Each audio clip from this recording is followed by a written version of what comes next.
కృష్ణా జిల్లాలో కీలకమైన నియోజకవర్గాల్లో గుడివాడ ఒకటి. దివంగత మాజీ సీఎం టీడీపీ వ్యవస్థాపకులు ఎన్టీఆర్ ఇక్కడ నుంచి ప్రాతినిధ్యం వహించారు.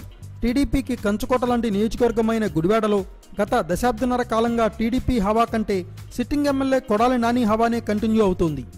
పార్టీ ప్రతిపక్షంలో ఉన్నా సరే నాని ఆ పార్టీ తరపునే అక్కడే గెలుస్తుండడంతో నాని హవా అక్కడ ఎలా కొనసాగుతుందో అర్థమవుతోంది.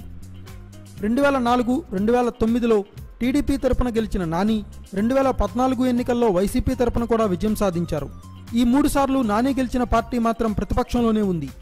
ఇక తాజాగా 2019 ఎన్నికల్లో ఇక్కడ నానిని ఓడించేందుకు చంద్రబాబు తనయుడు మంత్రి నారా లోకేష్ ఆపరేషన్ స్టార్ట్ చేసినట్లు గుడివాడలో చర్చలు నడుస్తున్నాయి. ఇప్పటికే గుడివాడ మీద ప్రత్యేక దృష్టి పెట్టిన చంద్రబాబు వచ్చే ఎన్నికల్లో టీడీపీ తరపున ఇక్కడ నుంచి తన ఫ్యామిలీలో ఎవరో ఒకరిని పోటీకి నిలబెట్టాలని డిసైడ్ అయ్యారట. ఈ క్రమంలోనే అక్కడ ప్రతి విషయంలోనూ నాని దూకుడుకు బ్రేకులు వేసేలా చంద్రబాబు అండ్ జిల్లా టీడీపీ నాయకులు పావులు కదుపుతున్నారు.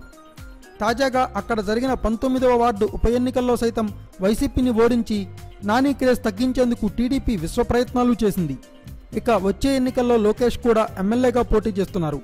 ఈ క్రమంలోనే చంద్రబాబు కుప్పం, గుడివాడలో ఒక నియోజకవర్గం ఎంచుకుంటారని తెలుస్తోంది. మరి చంద్రబాబు కుప్పంలో పోటీ చేస్తాడా లేదా గుడివాడలో పోటీ చేస్తాడా అన్నది చూడాలి. అలాగే గుడివాడ నుంచి బ్రాహ్మణి పేరు కూడా పరిశీలనలో ఉన్నట్లు సమాచారం. Thanks for watching. Please subscribe our channel.